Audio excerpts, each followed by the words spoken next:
Start in Iran, polling stations in the country's presidential election closed early Saturday after around 19 hours of voting. Supreme Leader Ayatollah Ali Khamenei cast the first vote in Tehran and urged the nation's nearly 60 million eligible voters to participate in the election. Ehsan Keivani has more. Most of the polls suggest that Ebrahim Raisi, the current Chief Justice, is the front-runner.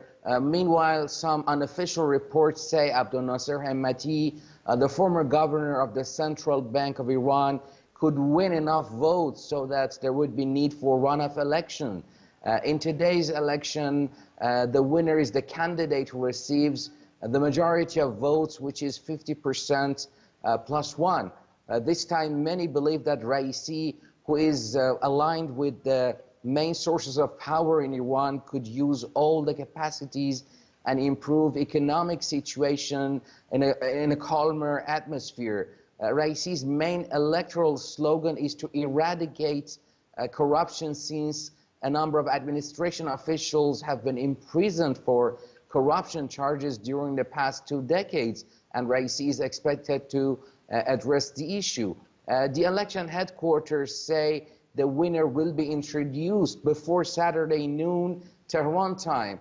According to unofficial reports, 10 hours after votes began, more than 14 million people had cast their ballots, which was a turnout of almost 23%.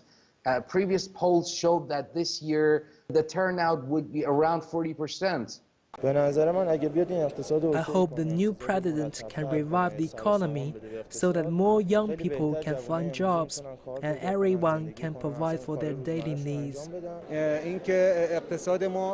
If we cannot handle the nuclear talks properly, there will be serious negative impacts on the country's economy. The new government should pay great attention to this matter. The most important thing is, Iran should negotiate with dignity and should not allow other countries to infringe on its rights. The election headquarters approved Raisi's campaign's request to further extend voting time due to some delays in voting process in the morning caused by malfunction of electronic voting systems. Ehsan Keivani for CGTN, Tehran. Iran is seeing quite low voter turnout this time for the presidential election, about 30 percentage points lower than that in 2017. Some are saying that the country's economic hardships and diplomatic pressure have added to voter concern. Iran's economy has been hit hard by international sanctions and the coronavirus pandemic. Its inflation rates have soared to 40% over the past 2 years, with its currency devalued by 2/3. That's led to a decrease in income for Iranians. A third of the population lives below the poverty line of less than $150 per month.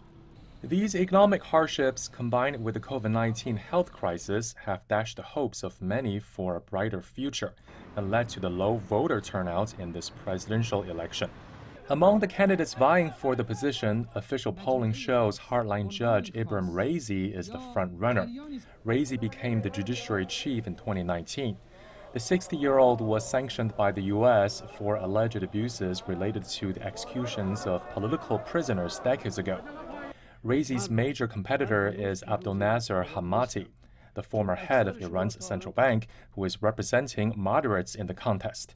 Former Revolutionary Guard commander Mohsen Razai and lawmaker Amir Hossein Hazidadi are also in the running. If Raisi wins the election, as polls indicate, Iran's relationship with Western nations, particularly the United States, is likely to remain confrontational. But analysts believe the Vienna nuclear deal talks are unlikely to collapse, as Raisi said during presidential debates that he wants to bring back the pact. He also emphasized that only a powerful government could guide the deal to the right track.